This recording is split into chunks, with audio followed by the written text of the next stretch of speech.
Good evening, everyone. Welcome to ReggieCon, the con that asks the question, what's your story? I'm Dr. Scott Jordan, aka Zombie Scotty, cognitive psychologist, philosopher here at Illinois State University. And tonight we've come together to celebrate Universal Human Rights Month with a discussion of the first meeting of Charles Xavier and Magneto, Uncanny X-Men 161. Before we begin the panel, I have a few details to keep everything running smoothly for all of you in the audience. First, we do record this session and it will be posted on the ReggieCon website. Second, if you need confirmation that you attended tonight's event, we will post a link to a form towards the end of the panel for you to complete. Third, the presenter's video and audio are on, but we cannot hear or see any guests. That said, we'll be monitoring the Q&A function, so we encourage you to ask questions of the presenters. It's one of our favorite things to do to answer your questions, so please keep those questions coming, and we'll do our best to answer them. Last update, check our ReggieCon website for often and frequently for previous panels, as well as a recording of this one. So, joining me on tonight's panel is that motley crew of comic and pop culture aficionados, purveyors of all things geekdom of the ReggieCon crew. First, the hardest working man in comics, Mr. Victor Dandridge Jr. Victor, please come in and tell the audience a little something about who you are. Hello. I'm Victor Dandridge, self-publishing comic creator from Columbus, Ohio. Forgive my kind of Yeti-ish sound voice. I got a little bit of con crud after the show last weekend, but very happy to be here. Super excited to have this conversation.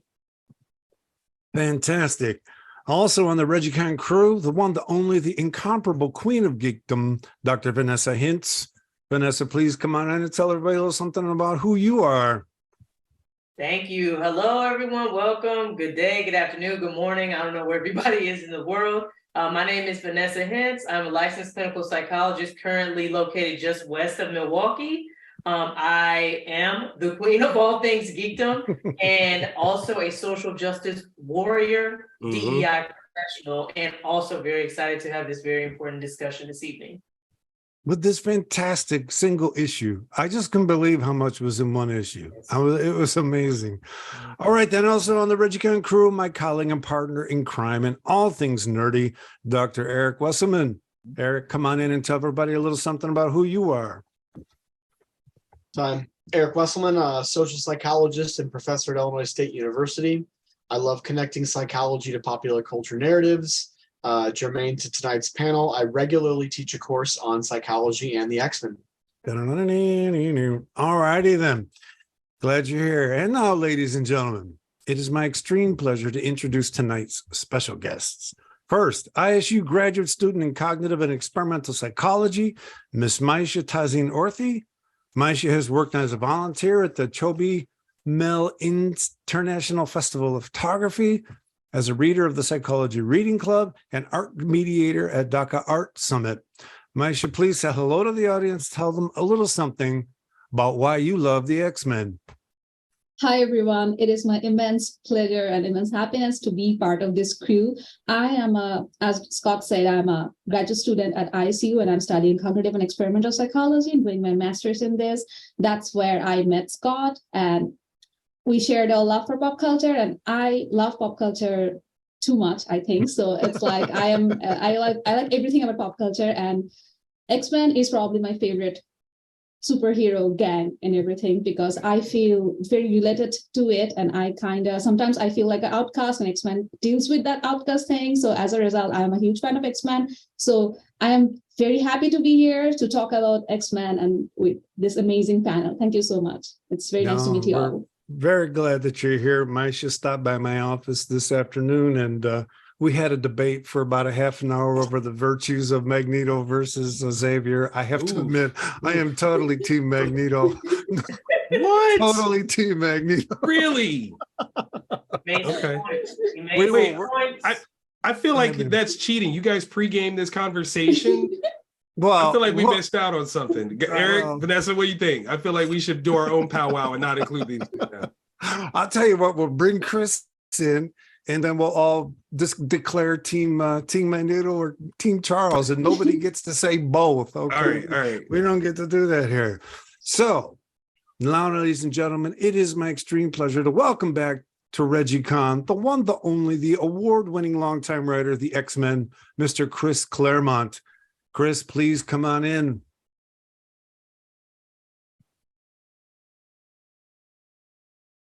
Well, don't know if that worked. It did. Oh, it it did. definitely worked. Oh, So, there we are. Sir. so I we're hate so that glad you're technology. here. Give me just a second to, share your praises with the audience. Chris Claremont writes both comics and prose. His initial unbroken 17-year run on the Marvel Comics, The Uncanny X-Men, is the stuff of industry legend. The story of Sorry.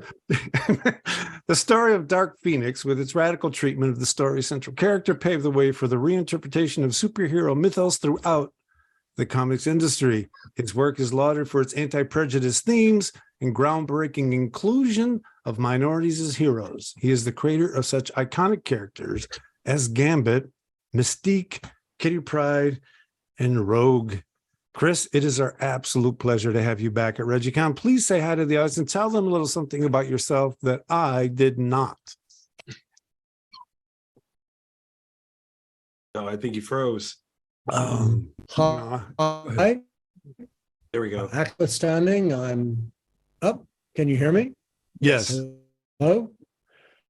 Your internet connection is unstable. Oh, well, that's delightful. Sorry. It's all right. As you might have gathered from the last 30 seconds, something hitherto unsuspected about myself is I'm a technological nitwit. Come on. No. Excuse me. See? My fundamental way of working is this way. Classic. You're an analog, dude. And an ink. Classic. And Well, if you we- think I'm joking, see? There you That's go. what this is even better. It's what I've been There you doing for the last 2 hours, trying to figure out what happens next in a story. I love it. Have you For taken those a of you who walk? think it all Or- comes leapingly from the back of one's brain. No, it doesn't. It slips on banana peels, trips over rocks, requires search and rescue to the extreme, Yes, Mm. indeed. Yes, indeed. rewrite after infinite rewrite. And that's even before it goes to the editor.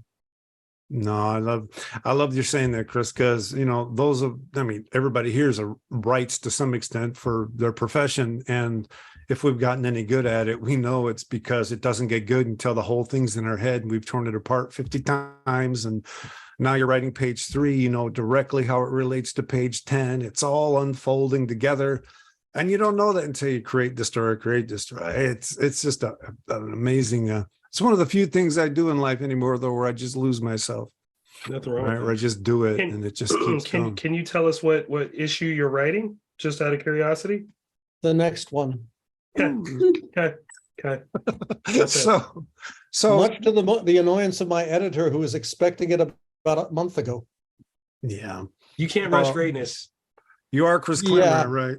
That excuse never works.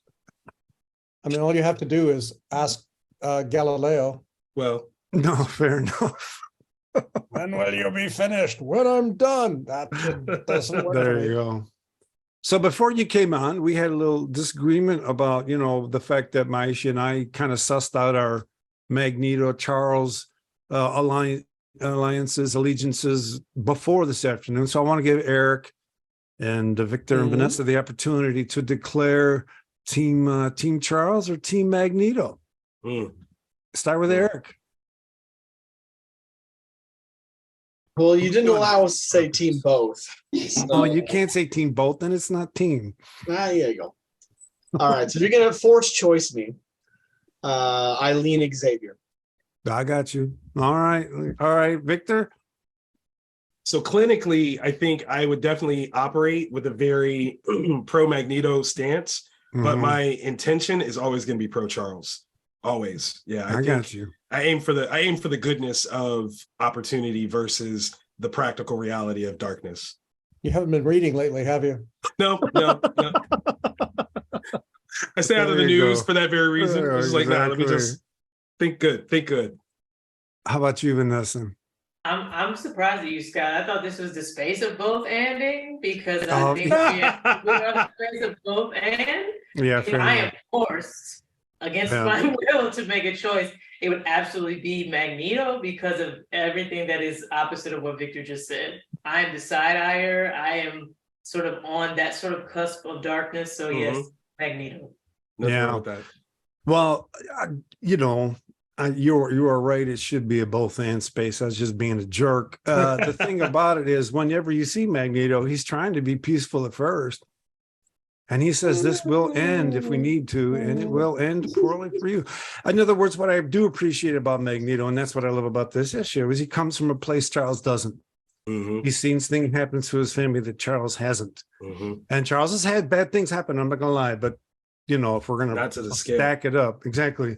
And I can understand living a life of never again. I can completely understand living that life. So that said, Chris, did you want to chime in on our little the thing there, or do you want us to just move on?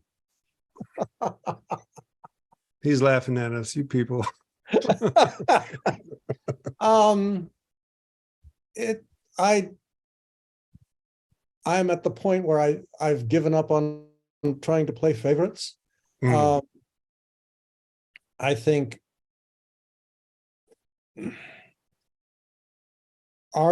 discussions can be made for both sides in the legitimacy of their choices in life, and both of their ability to be absolute wankers. I suppose the simplest answer would be, in terms of current history, Moira. It's all her fault. I like that. Yeah. Definitely more Moira's Of course, fault. wait 6 months and somebody completely different could come online. I don't know. As long as it's never sort of like Kurt's trying fault. to say, no, it's just based. Have you seen him lately? No.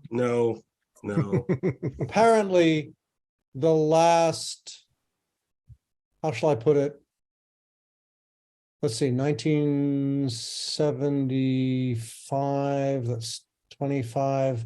The last 48 years have just been thrown out the window. In characterizational terms. That's a whole different discussion. Kurt is such a prominent, perfect character. Yeah, Or how he is. Okay. Alrighty then. So on that promising note, we're going to move to. Go ahead. Man, go ahead. I'm not being entirely facetious in terms of Moira. It's just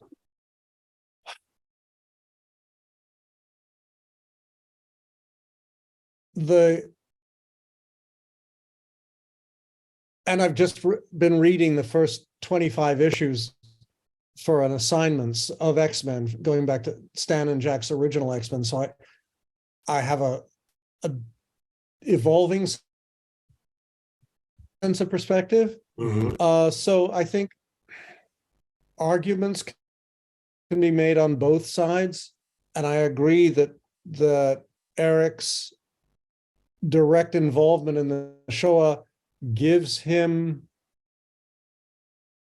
a sense of rage and perspective that Charles doesn't share. Primal perspective that Charles doesn't share. And yet the thing with him is that there were points in his younger life when he was, or at least in my presentation of him, trying to play by established rules. He was trying to do good. There were points where he could have turned in a different direction. And indeed, I sort of did a what if one-part story where Gabby Haller steps in to the mix when he and Charles rescue her from Strucker, and he swipes a couple of $1 billion in Nazi gold and is about to run off to build his fortune so he can fight the good fight. And Gabby just tears into him and says, "What the hell are you doing? I didn't go through the same concentration camp you did, and I didn't live with this stuff in my head for good 10 or 15 or 20 or 30 or 40 years, whichever the continuity is, just so you could swipe it and become as big a wanker as these idiots. Have a little faith in yourself and respect for the dead, and let's find a better way. And that's how she and Eric and Charles teamed up to build a, I guess, a school for gifted youngsters that was totally different from the one that Stan and Jack did, because while Charles ran the school, Magneto became, or Eric became, the public face. Eric and Gabby, who got married, became the public face of mutancy, and went on from there. For me as a writer, that would have been a fun arc to play with in terms of an ongoing series, just to see what would have happened next. But all that being said, characters in company-owned realities are not the exclusive province of the writers. They are the temporary province of the writers, and each writer can approach them from a totally different perspective. And no one outside the corporate suite gets the last word. True. Very true. So it's all evolutionary, and it's all to a certain extent out of the creator's control. All one can do as a reader is look at the stories as they appear, enjoy them or not, criticize them or not, praise them or not, and ideally come back to see what happens next. It's all fungible, growing, changing, whether we like it or not.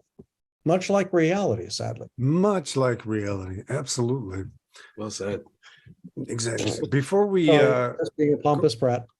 No. Before we jump into slides here, I want to say a special word of thanks to the people that make us look like we know what we're doing out here on Zoom.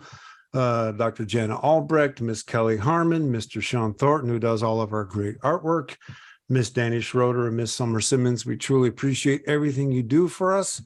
And just quickly, just talk about what we're going to do here. So I've asked everybody on the panel tonight to pick their favorite panel from Uncanny X-Men 161 Gold Rush. And they're going to tell everybody else why that's their favorite panel. We're going to have a little conversation about it, and then we'll move on to the next one. So I believe this first slide is Victor's. Victor, please verify that. I feel like that's such a bad choice because mine is technically at the end of the book. I'm sorry, man. I feel like I'm giving away like quite a bit, but it's quite all right. No, go ahead. It's all good. I mean, yeah. So the aspect of this that I really enjoyed and really kind of encapsulate something that is very interesting to me is second panel. So first one to your visual right as you're reading. You are far too, oh, wait, there we go. You're far too trusting, Charles, too naive. You have faith in the essential goodness of man. In time, you will learn what I have learned. That even those you love will turn from you in horror when they discover what you truly are. Mutants will not go meekly to the gas chamber. We will fight and we will win. Farewell. That combination, that sentiment, despite the fact of me being pro Xavier, I think is one of the most interesting and authentic pieces of Magnus's argument, particularly in the context of human rights. When it comes to human rights, he is someone that has suffered one of the greatest atrocities in modern history, and his response to it is not this sense that we have this general right to peace, but we have the right to fight for our continued existence. And we will fight for our continued existence. And there was something about that, as you know, growing up as a young Black man, there is such a bell rung of truth to that context and concept of the human right. It's not that you should get to peacefully just exist, because that's not life. In truth, truth, life itself is a struggle and a battle of wins and losses. And when you take a total sum of people, you have to approach it in the sense of there has to be a fight. There has to. And that is the truth of growth. That is the truth of modernization, of evolution. There is a fight. And he is representing this idea that says, I get what I've been through, but where I'm going because I'm choosing to get there. Like, I'm not allowing someone else to dictate where I go. I'm choosing to get there. And for my core belief, I've given love to my mother for this one, her phrase, know them, they, those, which is one of my core beliefs. Whenever you do something, you hold on to the I factor. And that is the core of what Magneto is saying. We will take this fight to them because we will not allow them to do this to us. There is no them, they, those for our plight, for our kind. Not only will we, and by we, he's even saying like, I will be the one that does this because this is my human right. To fight for my existence is my human right. And there is something so powerful to that expression, even as, I mean, he's stealing money, right? Like in this scene, he's stealing money and he's telling him like, I'm taking this because I'm making sure that what won't happen is that I don't have the resources to fight. I will not be oppressed by way of poverty. I will not be oppressed by a lack of anything. When I make this fight, I will do so to the fullest extent of my abilities, which now includes this $1 billion of gold, because that's what I can do, because I'm doing that. And there's nothing that anyone can do to stop me. This is my right. There you go. I'm sorry. That sounded very Team Magneto to me, man. I mean, that's the collection plate. Come on. Like I said, I have very pro Magneto sensibilities, but I am pro, because just as a sort of aside, and this is sorry to trail, but this conversation of AI art right now is a big one. And it segued into a conversation I was having about AI in general. And a buddy of mine was like, well, I think Skynet is the absolute end result of AI. And I was like, why? And he's like, well, because this, that, and the other, whatever. And I go, no, I think the end result of AI would be Superman. And he's like, what are you talking about? And in my, natural sense of positivity, I think that is the end result. Like Charles would, that there is the betterment that would actually come to fore and not the negative that would come to fore. So in a sense of Superman being this great figure that is better than everything that we can do, but still raised with human ideals, he still aims to do something that is not oppressive to the rest of us, as opposed to Skynet. Skynet raised with our ideals and goes, oh, you guys are bad. Well, I'm just going to take you out. I don't think that that's what AI would do. I think it would be more Superman than it would Skynet, which is why I say I'm Team Charles and not Magneto. But I get Magneto, like 1,000,000%. I get it. Like when you're like, because I for the longest, I did not consider Magneto a villain.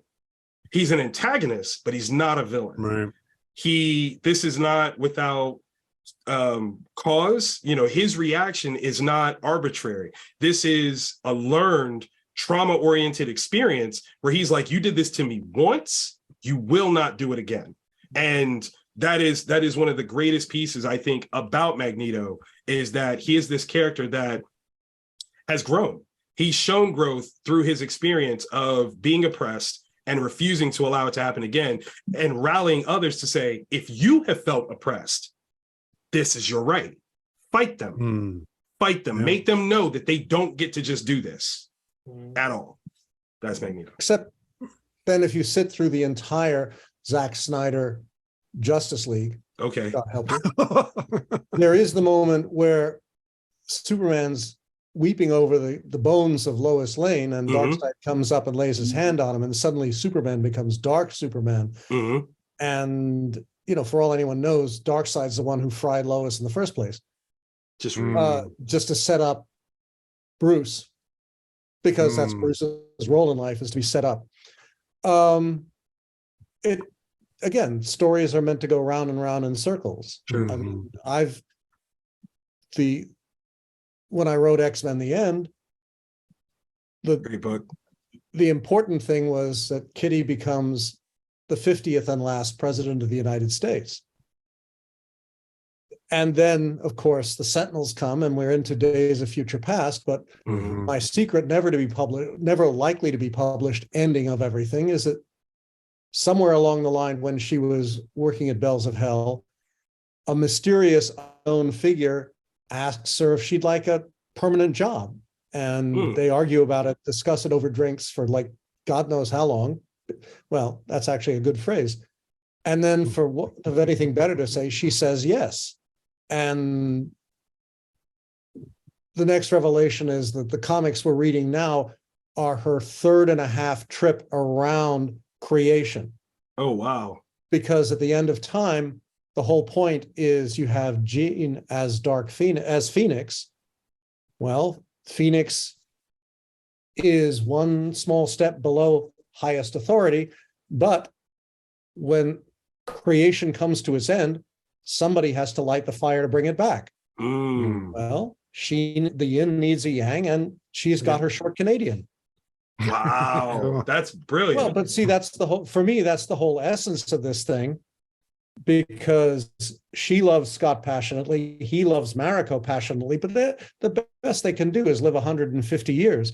And when you are functionally immortal, you move on. What is that? Right. Except at the end of time, while Logan's been waiting 1 billion years for the entire omniverse to die so he can get on with the next step, every so often a door opens and out comes Kitty and Lockheed and they have dinner with Logan, and then she goes back to where she lives because the job she did from the main name and was. Chris, you're cutting out for about the last 20 seconds.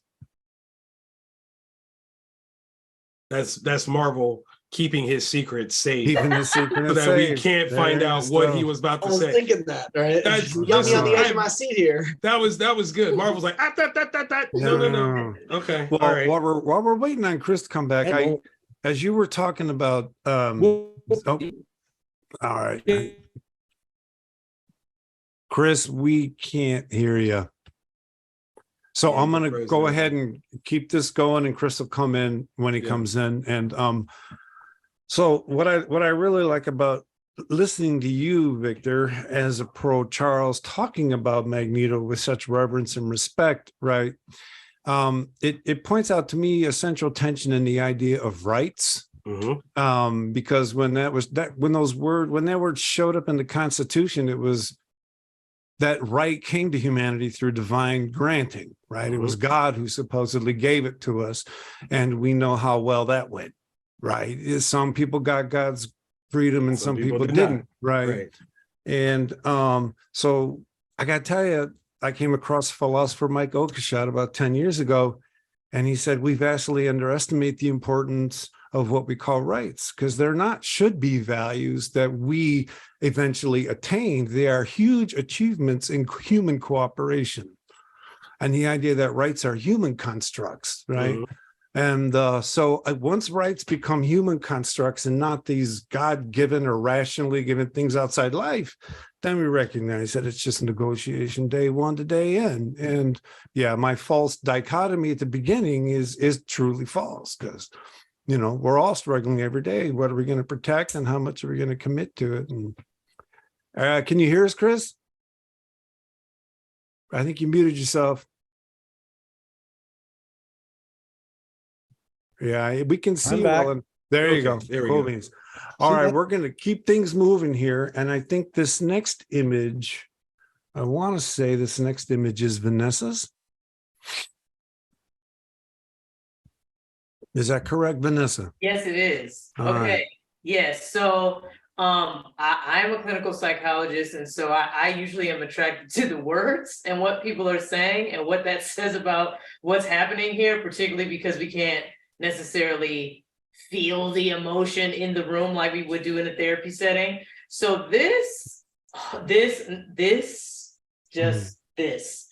gave me life, because you all know I'm always trying to put on for women and women of color in particular. And so what I really liked about this is that Scott here is having a whole man tantrum, a whole meltdown. Not to What be is she confused with doing? me. She is calm, and Yeah. I feel her energy in terms of how she's looking at him as he's talking, as he's just going on and on and on and on. And she's like, "Excuse me, sir." And so I appreciated this because of that. Because again, I feel like women, particularly Black women, just always be getting stuff together and be calling people up when they're having just this whole tantrum that he's having.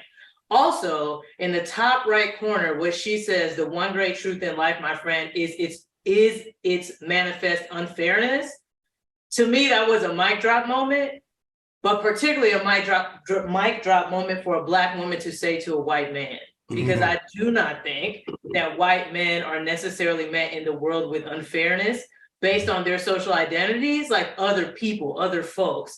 And so to me, this was her sort of like giving him like a hard knocks life, like this is a hard knocks life lesson. And I just appreciated everything about this. I appreciated that she gave him space to have this whole episode that he was having. He was going through some stuff and she was there, she was calm, she was steady. And then again, this sort of part on the right corner, sort of down in the middle where he's going through this whole thing and he says if he dies and she says we will go on. Because again, I think some folks, particularly folks who have been through some stuff, know that that's what we have to do. We will go on. Whatever happens, we will progress. We will go on. And I think that's a gift and a curse, especially for Black women. I think that we don't always give ourselves an opportunity to stop and pause and feel. Nonetheless, I appreciated everything about this. Storm is life, and that's all I have to say about that. Anyone else want to follow up on that mic drop? I definitely want to jump in on this one because this was a conversation that could only be had between Aurora and Scott. When it comes to leadership within the X-Men mythos, they're the only ones. Yes, Wolverine has led a team, Kitty has led a team, but when it comes to the true actuality of leadership, I think those two are the perfect dichotomies of that essence. Scott being pushed into this and Aurora earning it. And I think that's the biggest thing is, you know, Scott was put into this position, which kind of speaks directly to what you were talking about, Vanessa, that he has been given this privilege. You were built for this. You were molded for it. And her role as leader, she won without powers, mind you, at the time, against him. Like I've been through some stuff and stepped into this place and space, and this is what's going to happen. The thing that is even better about this is the showcase of family, which is what the X-Men has always been. Like they are a team, sure, but they're a family first and foremost. And in the page before, Scott got out of pocket. He got out of pocket and she was like, "Oh, if that's how you feel, cool." And he turned around and was like, wait. My bad. Hold on. Yeah. He was you right. You right. I'm in my feelings. And the majesty of Storm to come through and go, I know, you know, she and the stereotypical modernization of the angry Black woman, Chris, you avoided very well by not having her be standoffish when he came back with his apology. She could have been very much so like, nah, you said this and this is, I'm gonna hold you to. Instead, she goes, I get it. You're scared, you're upset, you're hurt, you lashed. You know you shouldn't have. And more than anything, I didn't have to tell you to apologize. I told you, that's how you want to be. Cool, you do that. And you stepped into this apology on your own. And because you gave that, I'm going to give you that space to go ahead and get this out because I see you're hurt. I see that that's what's happening to you. And my emotional intelligence and my sense of being a leader, I'm going to give you the space that you need in order to do this so you can be a better man when we're done with this conversation. And at the end of it, she said all you had to do was ask. And so I feel like that is what I like to call, you call people in. She didn't call him out and be like, well, why you ain't just say that? She said all you had to do was ask. She put that onus back on him. That's all you had to do was ask. I'm here for you. And that's what we call people in. Don't call people out. Brilliant. I absolutely love the fact that on the previous page, when Scott has his fit, she says, Scott, I'm in charge of the X-Men. And what I love about that statement is that all too often people want to say that authority is something different than power. And no, authority is power. And what I love about the way Oro carries her power is that she's honest about it. And I'm the leader now. I'm the one that makes the final decision. And she's not saying it like, I'm in charge. She's just calmly saying this is how it is. And, all too often people don't want to talk like that when they're in positions of authority. They don't know how to handle it. And if you tell them it's power, they think, no, it's not power. I'm just doing this job. And no, it's power. And I love the way she just calmly handles it, gets that all out of the air, and then lets him continue his man fit in a more growth-oriented fashion. Eric or Maisha, you want to come in on this frame? No, I absolutely agree with Vanessa here, because when I was reading this panel, when you asked me to choose a panel from the X-Men, I was very confused. Like, I gave you two panels because I wasn't able to choose between all of them. So yeah, for Vanessa, like I actually feel you on this, because I'm a person of color also, and I kind of get where you're coming from, and it's absolutely magnificent that you think this way, because I probably wouldn't have able to express it in this way, the way you explained this to us. It was absolutely beautiful. So, yeah. Fantastic. Chris, you want to say something on that? I'm blushing. Oh, there you go. There you go. It's sort of challenging being white and a guy and upper middle class and English to boot. It's like, try and find some part of this planet that my folk haven't offended, screwed up, made a mess of. The weird thing is that coming to America as a very young boy, I got to experience a small facet of being if Robert Heinlein will pardon me, a stranger in a strange land, up close and personal. It's not, even if on the surface one fits all the cultural stereotypes of the ruling class, it's still, when you're a boy, whoa. We lose I Scott? have no idea who that is. No. Go ahead. Oh, okay. I just got things falling off my desk. Oh. Go ahead, Chris. I'm just going to move my stuff around. Oh my God. No, there's a very primal sense of being a stranger, of not fitting in, of getting punched out because one's wearing the wrong clothes to school. Apparently, you don't wear a tie and jacket in the fourth grade, in like the third grade. I disagree, but I'm just some people just can't keep up with good style, man. That's all. Right. Not your fault that you were fashionable. When we're talking the 50s, you don't want, in Florida, you don't want to do that. Very good. Even then, they were creepy, but not like Georgia, which is getting a little civilized this afternoon. All right, then, rock on.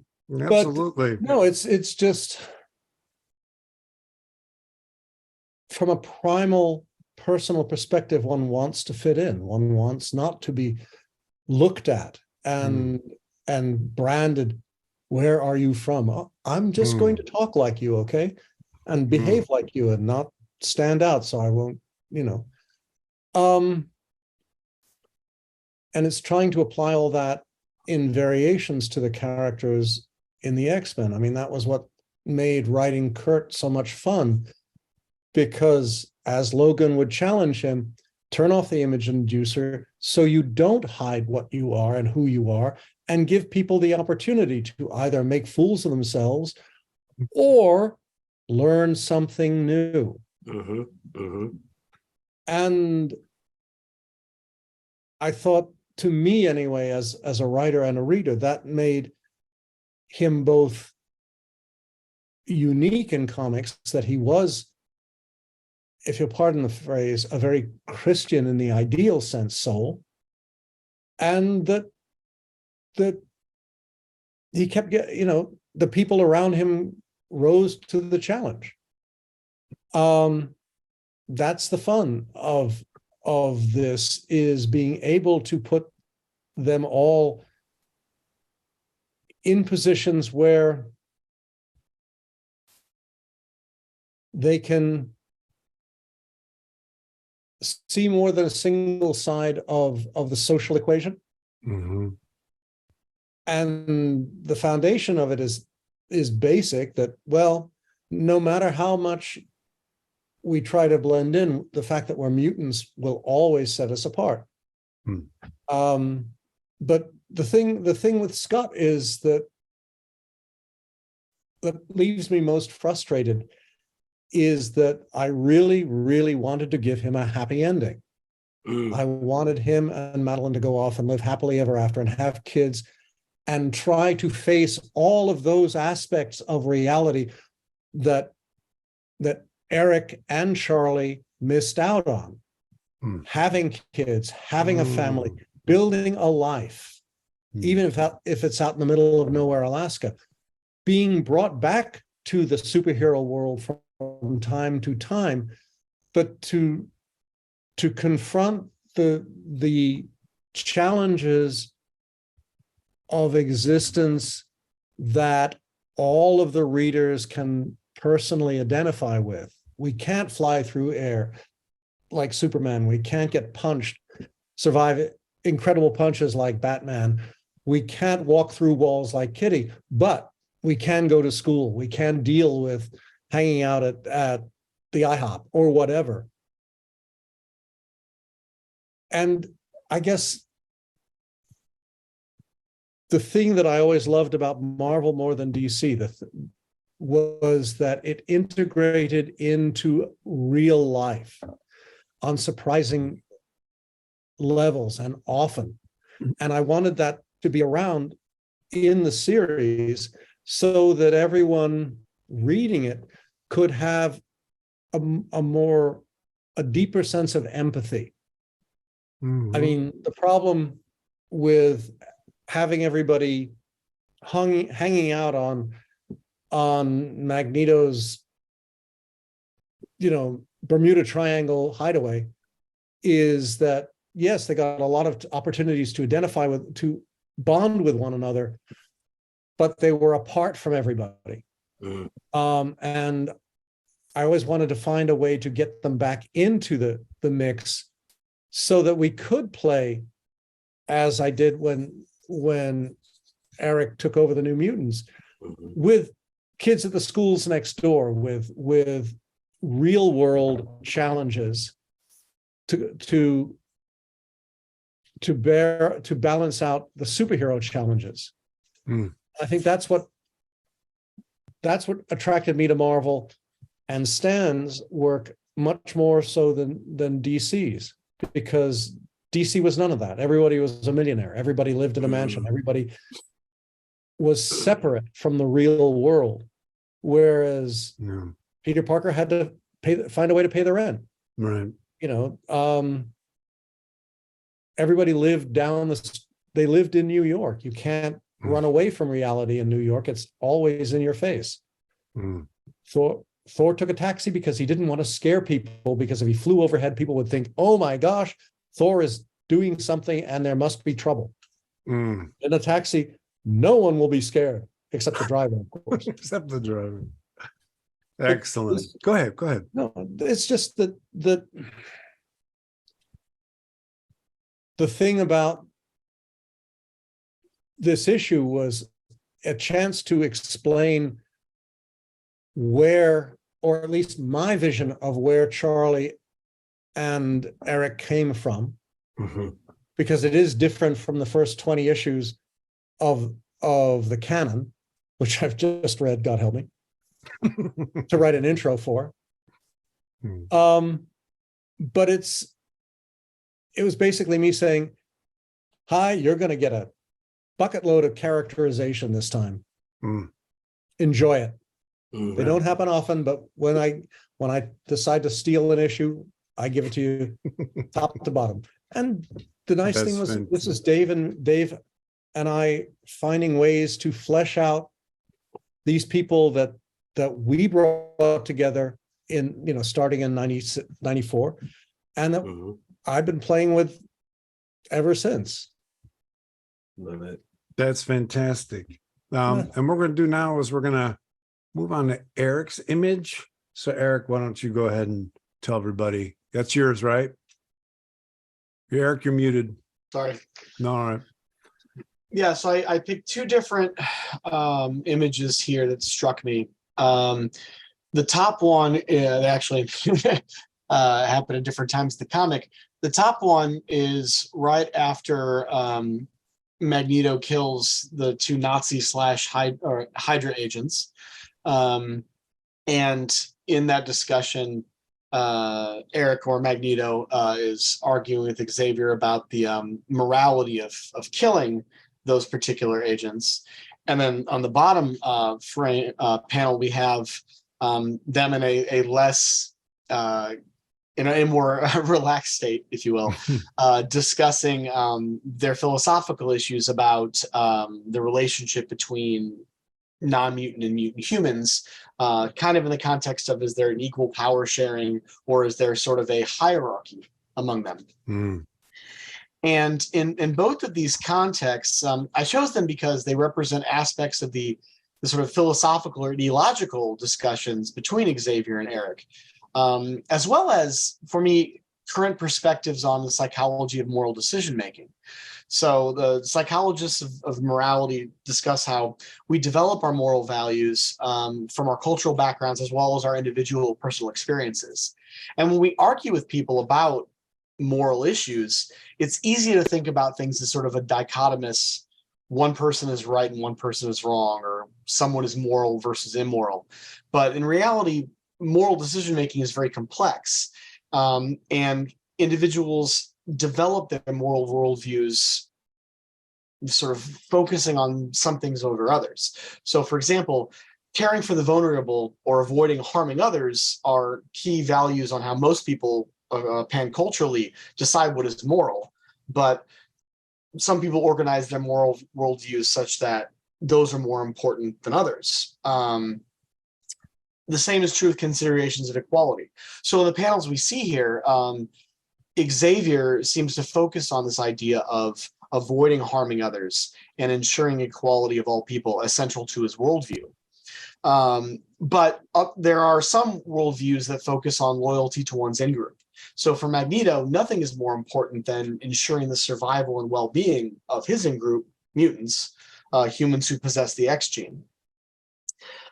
Being a mutant is important to Xavier's identity, but rather than seeing mutant and non-mutant as being at odds, he generally seems to organize such that he sees them all within the broader in-group label of human. Now, Xavier grew up having multiple privileges that Magneto did not, as we've discussed earlier, right? Xavier was rich and experienced very little personal discrimination, whereas Magneto's family was murdered in the Holocaust. He survived the concentration camps, and these experiences would have a huge difference on how they view the world. Now, what I love about this particular issue and stories that focus on the debates between them broadly is that they each make great points that highlight the inherent messiness in moral debates. You know, both of them can be quite extreme in their own perspectives, or as Chris mentioned earlier, both can be total wankers. And they can do things that we as readers might stop and go, whoa, I may be team, Charlie or team Eric, but y'all overstepped your bounds here, right? And then that's a constant cycle throughout these X stories. So I'll stop there. But anyone? Oh, go ahead, Chris. Well, but that actually is why I had in X-Men 200, Charlie essentially blackmail Eric into becoming head of the school. Because that to Charlie and to me was the turning point. Hmm. He'd taken the first step by yielding himself to the World Court to be judged for his actions, good, bad, and different. He'd acted as a hero to save the judges and the prosecutor. And now, for those sins, he's stuck running a school for kids. But the whole point of that was to put him in a succession of positions where one of those kids is Ilyana Rasputin, who, true to her last name, is 99.99999% evil demon and 0.000001% human. But that fractional percent is holding on for dear life because she knows what's at stake and she will not give up. And so Magneto is trying to protect Ilyana, but at the same time is trying to protect mutant kind as a whole, and as a consequence always finds himself tempted to take that one little step over the line to save the day, to do the one necessary thing that will win that issue's conflict. And then he'll step back and all will be well, not realizing, in my conception, that the moment he steps over the line moves. And each time he moves further down the ramp. So you've got the other 7 members of the New Mutants desperately holding on to both of them to keep them in place, knowing that if Magneto yields to that temptation, they're all lost. So for me as a writer, I have a built-in level of conflict, but the result is hopefully positive growth. But to me, that's what made Eric so much more rich as a character and as a person than Charles. Charles, like it or not, started out perfect from a storytelling perspective, aside from one panel in the first issue where he confesses to feeling love for Jean. The fact that he's like 40 and she's 16 will leave out of this. Different. But happily, it was forgotten the next issue. I assume Joni looked at Stan and said, "What the hell are you doing?" But the point is that all Charlie could do was make mistakes and lose his nobility. He had nowhere to go up from where he was, whereas Eric was a much more creatively challenging character, right? But to me, that was the essence of the conflict, not necessarily who will win, but how they do it. And it's, again, this is my perception of the characters and the concept, which is different from pretty much every other writer who's handled it, which is different from the corporate view of the characters, because I eventually wanted him to become a hero and was overruled because the feeling was that to do that would take away Magneto as the mutant's primal adversary. But that's a whole different discussion, and you don't have that many hours to spare. No, what I love about what you're saying is that, I falsely asked everyone that, I did ask you all to say Team Magneto, Team whatever. But quite often when we look at characters, an individual character and everything that's going on in them, you try to psychologize that identity, right? Is that identity good? Is it bad? Or whatever's going on? But the thing is, we truly are social. Now, Magneto and Charles are actually part of each other. And the X-Men are better off that they have these two strong characters that admire each other and actually influence each other constantly. And so Charles can always know that if things get too bad, Magneto will be there. And Magneto can always know that Charles is going to be there to pull him back if he starts going a bit too far. And that dichotomy, that push me pull, is something that pretty much all successful groups have, is people with different skills and different problem domains, and they keep respecting each other and, you know, keeping each other moving together, yet constrained from extremes. Forgive me, I think that's a reader analysis. That's not the character analysis. Sure. See, I'd look at it more along the lines of, one can sit back and think Joe Biden might be the best president we've had in the last 4 years, 2 years, 6 years. But then you get to Hunter. And it's like, what the heck? But like it or not, Joe's a dad. Hunter's his only surviving son. Right. And when you're faced with that kind of question, that kind of challenge, that kind of circumstance, Excuse me. the way you approach it, the rules that you apply are not what one would apply if I'm talking to Vladimir Putin or even hell, a senator. It's like people are, as you were saying, a lot more complicated, not to mention complex. Whereas characters in a story are complicated and complex within the structural reality laid out for them by the writer. And that's limiting in the sense that they are all traveling towards a defined end, that is to say, the conclusion of the story.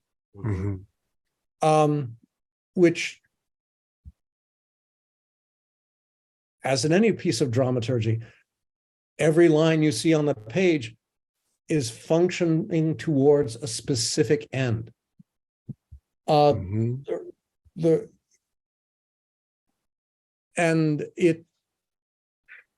challenge to me is to make it entertaining and to make the point I want to make in a way that will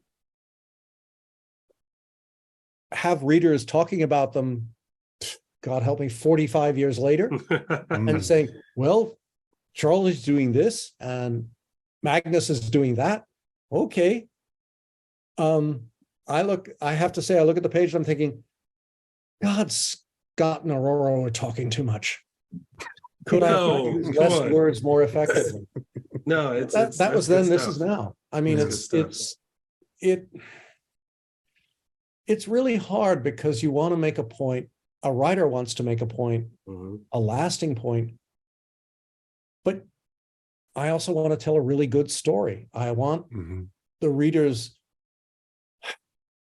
to embrace the characters and the moment and come away with it with a feeling. And if I get it right, they will. But I'm aiming at a specific target, which is both more and less complicated than real life. Yeah. Which tends to drive everybody crazy. If I can jump in on something here that I think is interesting, you talking about the context of a reader's perspective versus necessarily a writer's one. And I do think that what Eric has chosen and kind of fits right into what Scott was saying, that to be Team Magneto is a very either or mentality that I think is very interesting. Like he's a very simple dichotomy type character. It either is good or it's bad. It'll either be this way or it won't. Where it's kind of the voice or the ideology between the oppressed and someone of privilege, where Magneto, having actually experienced oppression on multiple levels, is like it's either this or it's that. Charles, who's not quite, experienced oppression in that facet, believes in all this nuance and context and things like that, even to the point where, and maybe I'm reading way more into it than was intended either at all or at the time, but when the question is, as a soldier, did you not kill in Korea? And Charles is like, yeah, but I'm sickened by the memory. Is that the memory of the act, or were his powers kicked in and he felt what he did? And now that's a very different context of his experience with this thing. It's bigger than just, I was a soldier and I killed. I killed to survive, absolutely. But in that survival, what I felt when I did this to this other person is something that still lingers with me. It's not an either or, it is a full range, a spectrum of emotions that I feel based on that with the context of his powers, but it's never this either or facet that Magneto tends to look at everything with. And I think that's one of the best parts of their dichotomy themselves, is that Eric has a very either or mentality, and Charles is like, but they're grays. And Eric is like, no grays. He's like, no, but they could be. Like, let's you can find have those. all the gray in the world up to here. Right. Yeah, see, but that All I up smile there. because I've also, depending on which issue you read, Charles either went through Korea like 5 years after he was 8 years old and his parents were killed at Alamogordo. I wasn't gonna do that math.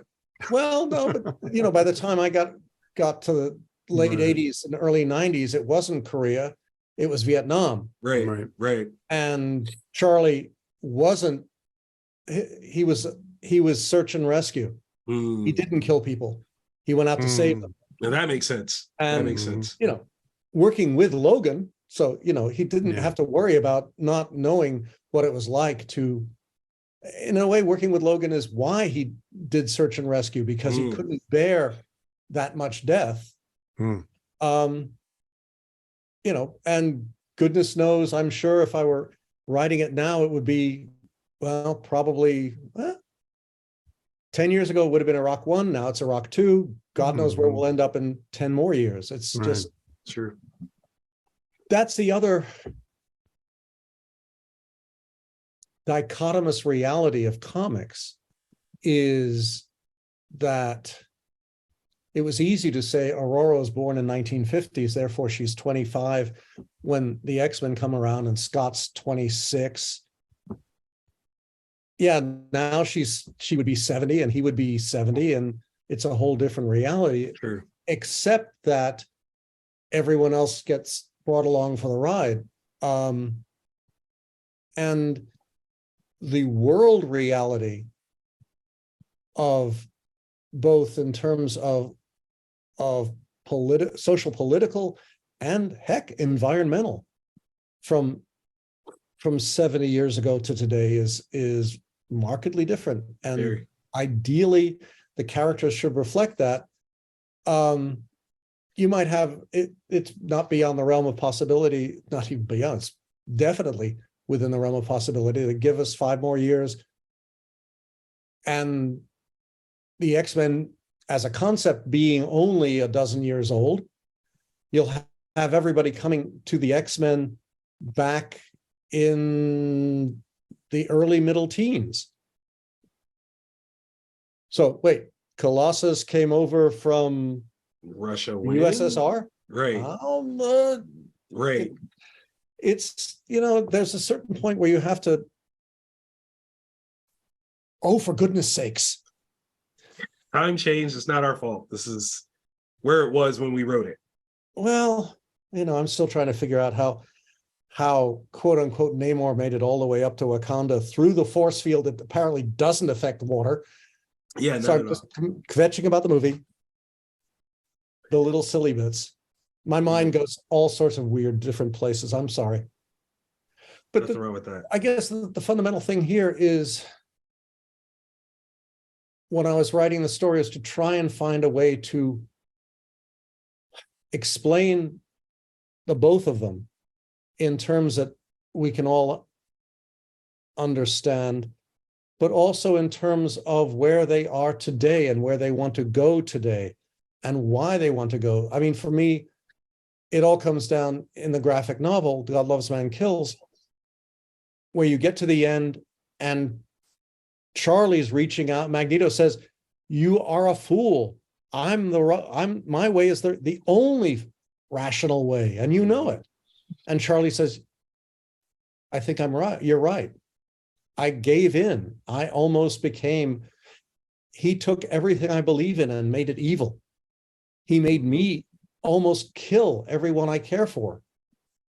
And it takes Scott standing up and saying, "No, you were this is the right way. You have taught us how to find a balance whereby we can, no matter how stupid everyone behaves, we see the essential, that we are one species, that we share this planet, and we have to learn and teach everyone to find a way to do so for the benefit of all." Yep. I mean, on the other hand, 3 years ago, when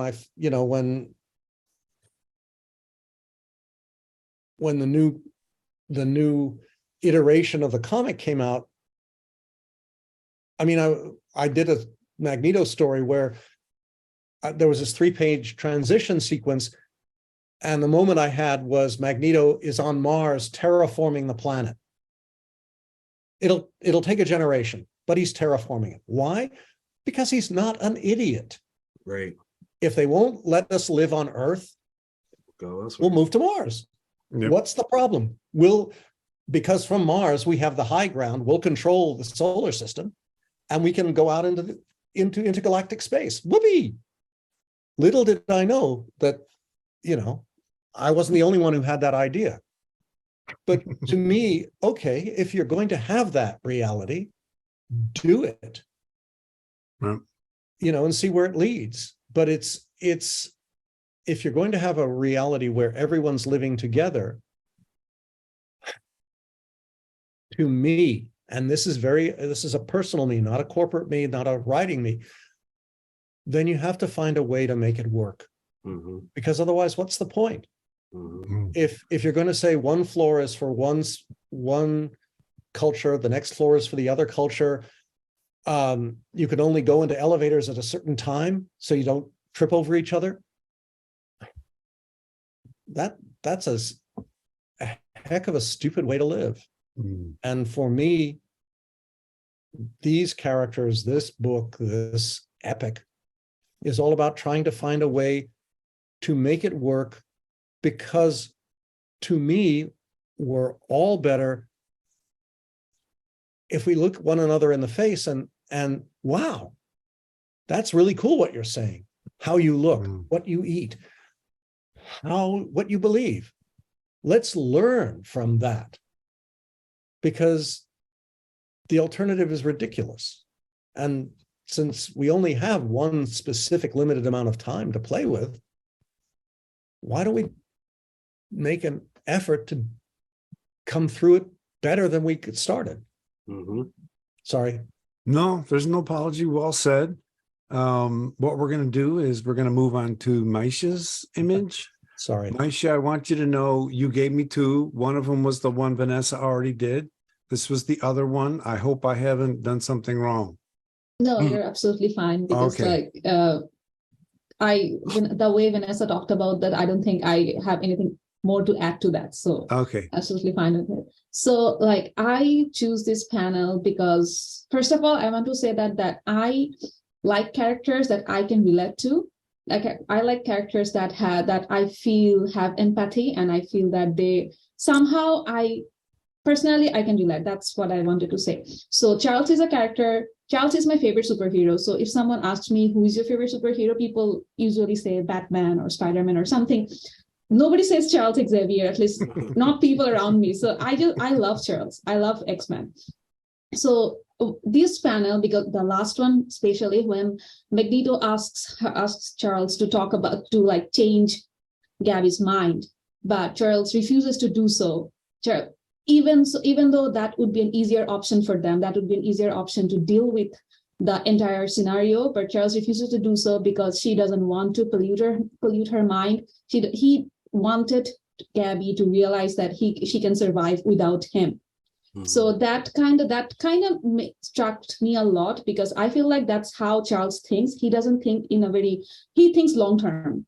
So he doesn't choose the easy way out. So as you can guess, I'm Team Charles. I love Magneto, and I don't consider him a villain, but I'm Team Charles all the way, because I feel like he looks like he's a visionary and he's very idealistic, and he plays the long game. Like he knows that having a harmony with mutants and human is not going to be an easy task. And probably Magneto is right. Probably Magneto is, I understand Magneto's point of view, because he came from a place where he thinks in that way. He suffered so much, and he wants to reduce that sufferings in the world. And I understand his point of view. But Charles wants to be good. He wants to have a harmony between mutants and human, which I appreciate very much. So I think this panel kind of reflects his personality a bit, which is not thinking about just from his perspective, or not just from what is the easy thing to do, rather focusing on what is right for that person. So that's why I chose that panel, and that's what I wanted to say. I can't really explain things in a more academic way, but it's just how I feel about Charles and how that panel made me feel. So yeah. Anyone want to comment? Harmony is the key. Balance. Right. Balance, yeah. I think that's a a brilliant showcase by the esteemed writer to not give that easy out for Charles, to make him that much more in depth of a character, where you have Magneto again in this either or sort of situation, like, hey, this worked before, do it again. And he's like, no, because what happens if she does become dependent on me, and I can't always be here. I won't always be here. I won't be able to do this for her. It shows again that range of intentionality that Charles Xavier has, where again, as we've said, there are times when he's felt like, yes, I think that Magneto might be right, but I'm still going to try, because that's the thing that's right for me, is to still look at it and go, no, we should still try this thing that might be stupidly difficult, borderline insane, but the fact that we're going to try is the intent, is the statement that we're making to everyone else. And it becomes this very powerful shout out to people finding their own way, because again, he's like, I need her to figure this out. I need her to fix this for herself. Just like, he could very easily make humanity not hate and fear mutants. He could reach out and go, nah, we're not going to do that. And instead he's like, no, what we're going to do is we're going to put the world in a position where they determine that they should not hate and fear us for for our differences. They should respect us as individuals, because I could make this happen, but then it's not real. It's not actually lasting. And I think that's a great showcase of, like you said, that forward thinking of Charles for the long term of, we're not doing it for the moment, we want it forever. Yes. And I'm sorry, go ahead. No, please, you can go ahead. I was, if I may, and this is where my cynicism, here we go. Here comes the dark cloud. Part of how one way I read that, she has to figure it out, she has to do it for herself. It was almost like a pull yourself up by the bootstraps thing, that I was kind of like, oh, I understand. Yes. And it's a yes. And I think an alternative interpretation of that is, like you just mentioned, Victor, I can't always be here. So if I do it now, what if I have to do it again? What if you don't do it now? She goes into a whole psychotic episode or whatever. Like, what about that? You know what I'm saying? And so I think that goes back to what Eric was saying in terms of the sort of complexities of morality. There's a lot more to, I think, consider in that. And I think that my worldview, which tends to lean towards maybe pessimistic or cynical or whatever, that's part of the way that I interpreted that, sort of him like, yeah, I could help her, but she should just figure it out. Like, you got it. Like, you good. You got it. Maybe she do, maybe she don't. You're not giving him some credit for having done it once before?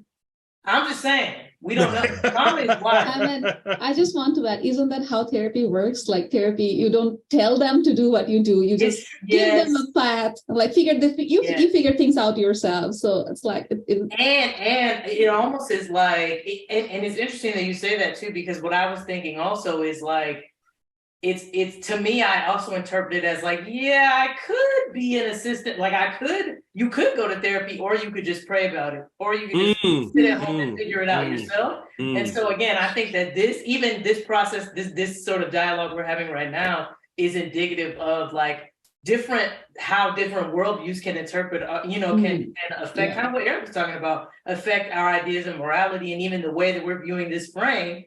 Yep. I think it's just it's interesting. So because the other half of the reality is it was a 17-page story. Now we have 20-page stories. So, another 3 pages, who knows where the conversation could have gone. Good point. That's a good point. So we do have a question I'm going to read to you guys. This is for Chris. First, thank you for your art. It's impacted so many people in a positive way. You mentioned a little bit about wanting to make Magneto a hero. I've always wondered a little bit about I've always wondered the dynamics in American comics about writing the characters as they develop in their lifespan and passing developmental milestones like getting married, having kids, etc. Did you want them to get older? Was there pushback on people passing these milestones in life and passing the torch to a new generation? I've always wondered why our heroes stay stagnant in their lifespan in comics. Oh, you mean like Scott? Right. That was from Alexander McNeil. I mean, I had Scott fall in love, get married. He and his wife had a baby. Then his old girlfriend came back, and that all went up the spout. Rude. And suddenly Madeline became evil, and the baby got turned into Cable. Mm-hmm.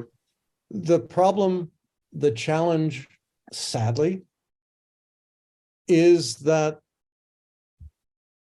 Marvel characters and DC characters are Marvel and DC characters. The writers are there for a specific amount of time to do what they do, and then they move on. Most writers only stay with books for 2 or 3 years. Artists generally stay longer, but Stan, I think on the FF stayed 120 issues. I stayed almost 20 the first time. But the minute I left, everything went up everything was up for grabs. And that's happened with each successive writer on the canon. The realities of New X-Men vanished within 6 months of Grant leaving the book. Mm-hmm. True. That's the reality. And so whatever one might wish or hope for characters in comics, with the exception of Reed Richards and Sue Storm Richards, it's all up for grabs, sadly. And they're in with that. You can see Franklin Richards for 30 years plus after his birth was specifically identified as a mutant. Until recent history, where suddenly, whoops, you're not a mutant. Okay, you'd think somebody would have figured that one out earlier, but there you go. It's no matter what we would wish, that's out of our control. And what the next step is, what's done in print is nothing compared to what's done in the movies.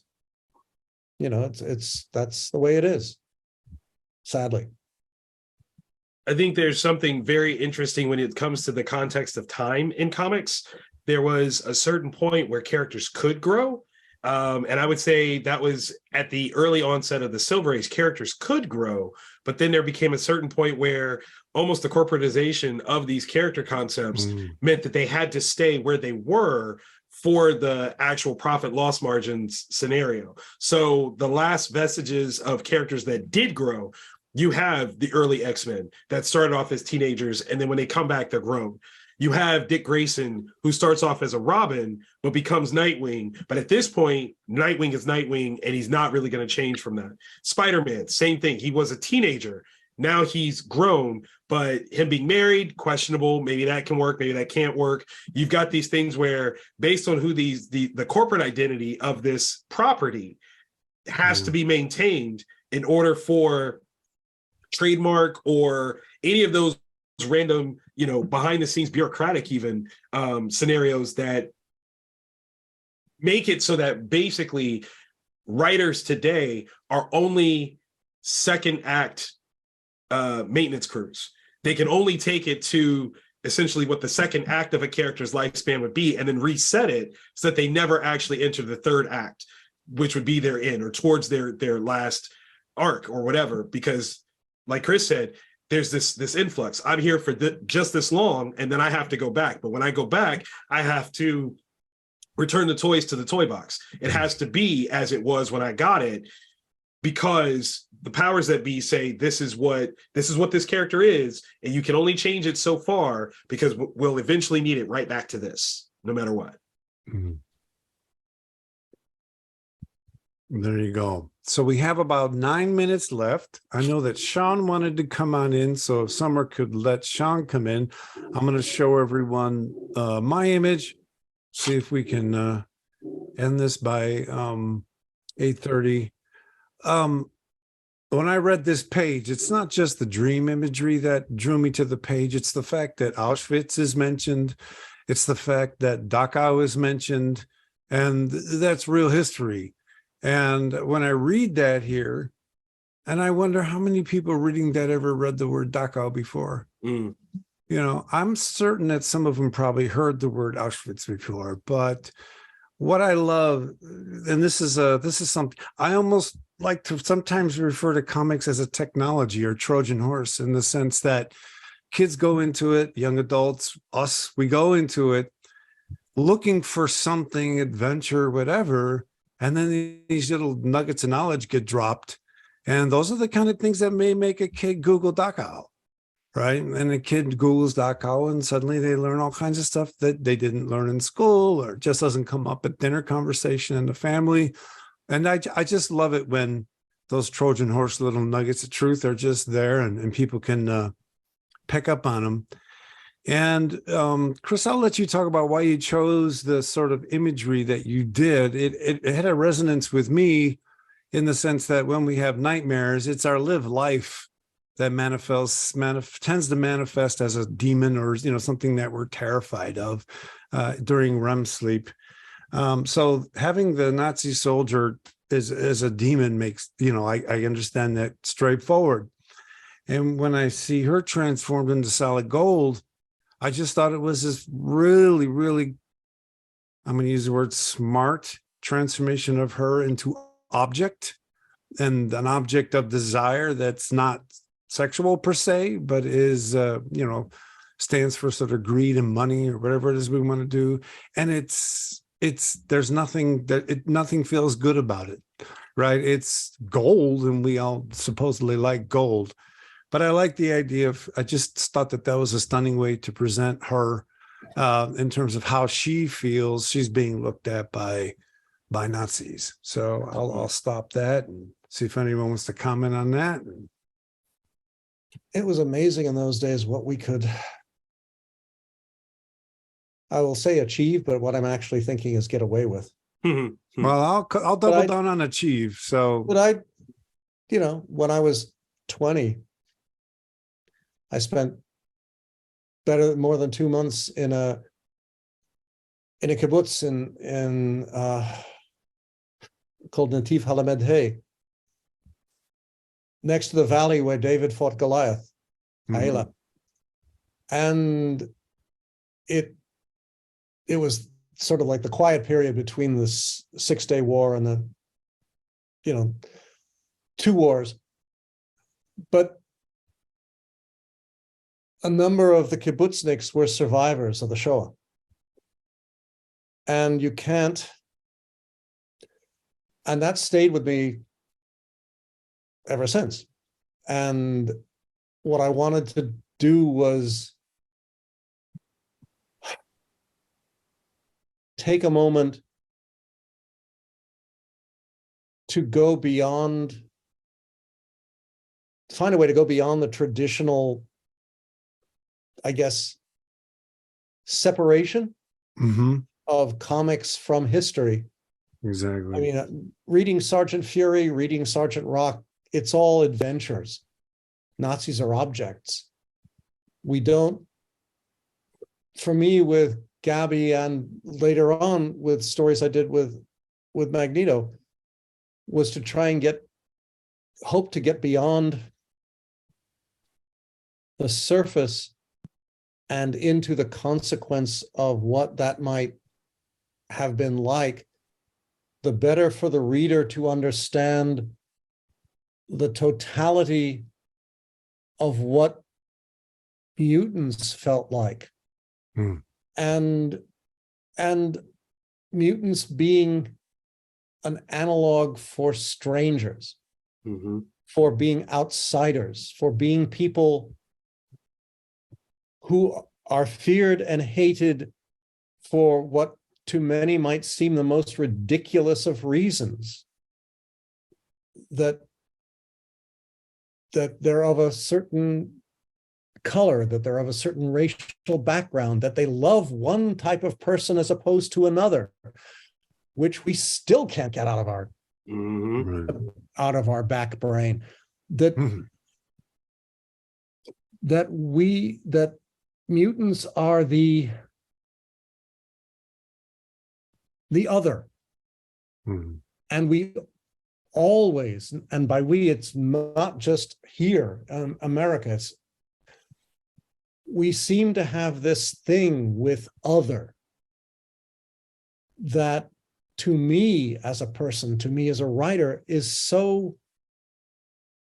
feels in so many ways ridiculous. There's so much to appreciate about the people next door. Okay, there may be people next door who are fundamental a-holes and that deserve to be viewed with dislike. Okay, there are exceptions, one hopes. But there ought to be an opportunity to feel the desire to learn, to benefit. The joy of living, I hate to say it, in New York, is that you can experience the whole world just by walking from one neighborhood to another. You can experience people of different backgrounds, of different ethnicities, of different colors, of different anything. Why be afraid of that? Why resent that? Why not take advantage of that just out of curiosity, if no other reason, to see where it leads? And sadly, X-Men does end up defining this in melodramatic terms. But you got to start somewhere. Yep. And I guess I always felt, I still feel that, there's a line I wrote in a story that'll be out in February, I think, maybe, yeah, February probably, where one character looks at another and says, "You're a mutant?" Yeah. You think we all wear skin-tight costumes? I'm a member of federal law enforcement. I'm protecting my country. Does it matter that I'm a mutant? Does it matter that you're bald and from Chicago? You know, it's what this is about for me is finding a way to make your place in a society, in a community, with the acknowledgement that it is a shared space, a shared place, that other people are next to you, in front of you, behind you, above you, below you. Hooray. Your kids maybe go to the same school. You have the same hopes. You have the same anxieties. none of that is an opposition. None of that means you should resent those people. Mhm. You may not like them. Okay, so what about the people next to them? The people down the street? The people? It is both an adventure and a challenge. But in no point should we be afraid of it. Should we want to hide from it? Should we want to go to an island where we put a wall up and say, none of you people can come in. We'll come out and say hello. We'll have a party on the island next door, but you can't come see us. What's the thing? Okay, that's nice. That's, Yeah. if you're that afraid, go to Mars. I This do is feel about- like this series to me is about people who don't want to be afraid, who want to live next door to one another and embrace the possibilities, not fear the anxieties. Yep. You can get your own way a lot more enticingly than invading the country next door. I mean, Mhm. goodness, you'd think, that's, that I could go on for a rant now, but no, because Just- I do feel like a certain writer's very prominent new direction that the X-Men franchise has gone into is such a departure from the core tenet, at the very least, of Charles Xavier and we'll say the organizational idea of peaceful coexistence. To isolate, segregate, and separate is not peaceful coexistence. And there's such a raw, almost broken departure of characterization for that to happen, where you're out of the sake of, oh, well, this is a cool story. Okay, sure, cool, but it's not authentic to the voice and actions of this character, of what they've been since the beginning. They have wanted to not have to separate from everyone else. They have wanted to actively bring the world together. Why on earth would they ever turn around and go, no, we'll go over here by ourselves and you can't come? or if you're going to be a really cool writer, come up with a reason that makes everybody go, whoa, didn't see that one come. Right. But that's the game. The thing, I mean, I got my advantages that in the modern era, I got my words in first, and I stuck around way too long. But to me, this is what this series meant. You've moved to a new town. You're different from everybody else. How do you find a way to make it work, to make friends, to have a life, to have a future, to build a home that is safe for your kids and their kids? And it's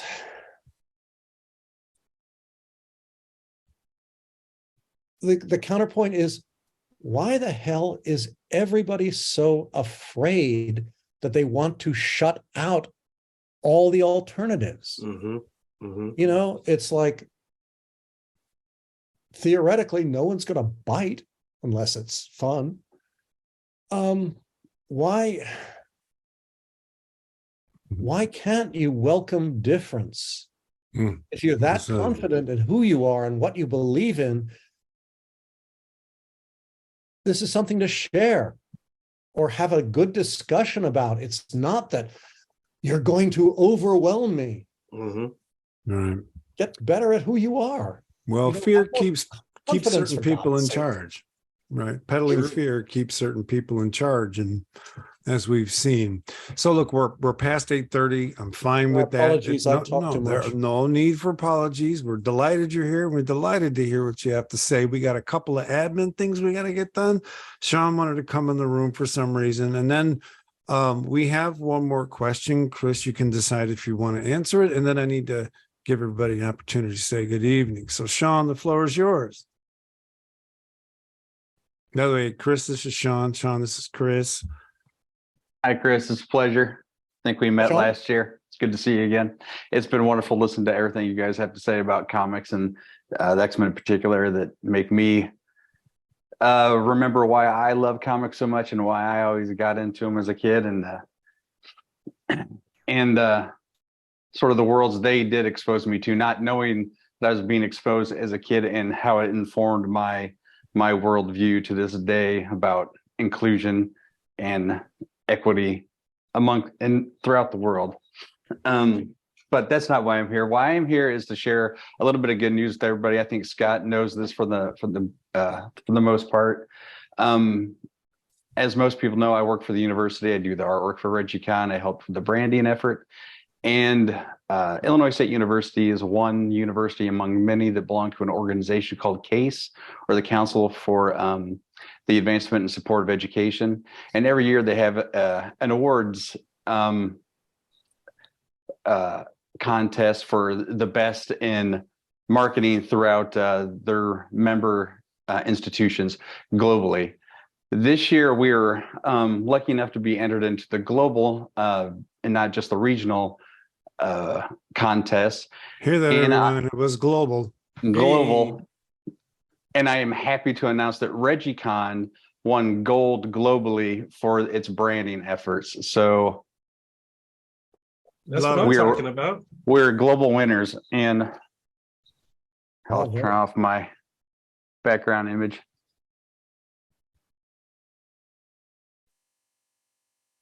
I have That's this to awesome. present to the ReggieCon crew, our Mm. certificate of our gold win.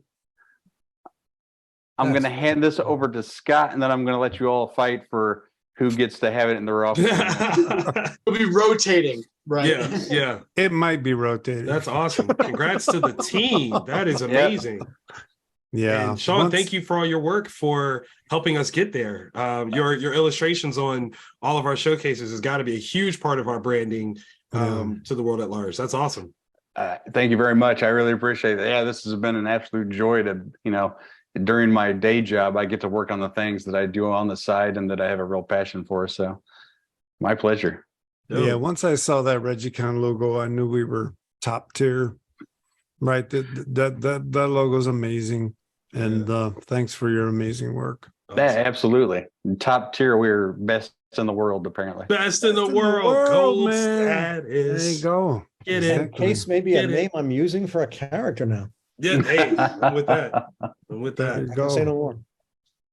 All That's right, all I so had for you. well, thank you so much, Sean. Thanks for bringing Thank you, that guys. in, and we truly appreciate it. Congratulations. That's Yeah. really cool. Yeah, well, thank you for being here and help us celebrate. I'm glad and I be was here to happy hear it. about. That's really that's cool. fun. So look, You had a last question? I do have a last question, and it is a follow-up from Alexander McNeil, and I think I'll just go ahead and ask it. And if anyone has to go, I completely understand. So before I ask the question, Alexander sent another thing. He just wants to say, before this wraps up, this was amazing. Thank you all for doing this. Chris, thank you so much for your visionary work. You all did a great job with this panel. So thank you very much, Alexander. And now I'll ask your last question. So follow-up question. Chris, what would you want Eric and Charles to become in their lifespan? What would you hope for them as they grow older?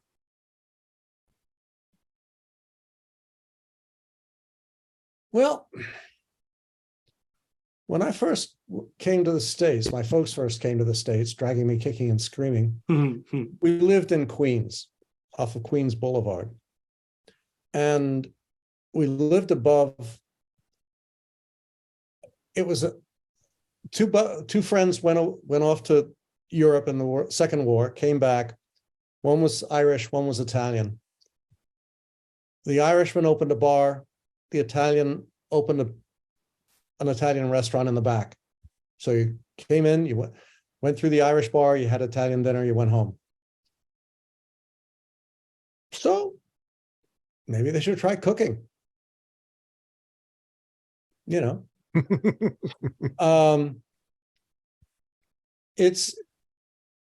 I would like to think